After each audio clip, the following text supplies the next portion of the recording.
সকাল সকাল স্নান করে পুজো দিয়ে রেডি হয়ে গেছি।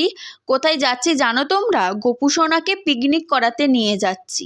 সঙ্গেই জেঠিমাও তার গোপাল সোনাকে পিকনিক করাতেই নিয়ে যাচ্ছে। এখানে দেখো কত গোপু সোনা এসেছে পিকনিক করতে। অনেক গোপু সোনা এসেছে, এখনও নাকি অনেক গোপু সোনা আসবে পিকনিক করতে। আর পিকনিক করতে এসে আমার গোপু সোনার কাণ্ড দেখো, সবার মাঝখানে আগে ভাগে বসে পড়েছে। তার পাশেই আছে একটা সুন্দর রাধাকৃষ্ণের মন্দির।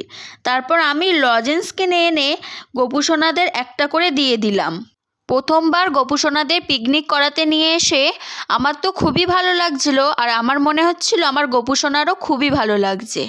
তারপর দেখো দুপুর হয়ে গেছে, গোপু সোনাদের ভোগ দিয়ে দিয়েছে। ভোগ খাওয়ানোর পরে গোপু সোনাকে বিকেল 4টের সময় আমি নিয়ে চলে এসেছিলাম বাড়িতে এসে দেখি মা আগে ভাগেই এই পাস্তাগুলো সিদ্ধ করে রেখেছে। তারপর সিদ্ধ করা আছে দেখে আমি আলু, গাজর, বিনস, কাঁচা লঙ্কা সমস্ত কিছু কুচিয়ে নিয়েছিলাম, সঙ্গে পেঁয়াজ পাতাও কুচিয়ে নিয়েছিলাম। তারপর কড়াই গরম হতে তেল দিয়ে তার মধ্যে আগে পেঁয়াজ পাতা, আলু, গাজর, নুন দিয়ে নেড়ে চেড়ে ভালো করে, আবার কাঁচা লঙ্কা দিয়ে ভালো করে নেড়ে চেড়ে ঢাকা দিয়ে দিলাম।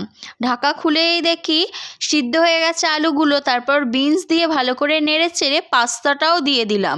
পাস্তা দিয়ে ভালো করে ভেজে একটু গোলমরিচের গুঁড়ো ওপর দিয়ে ছড়িয়ে দিলাম। ভালো করে ভেজে রেডি পাস্তা।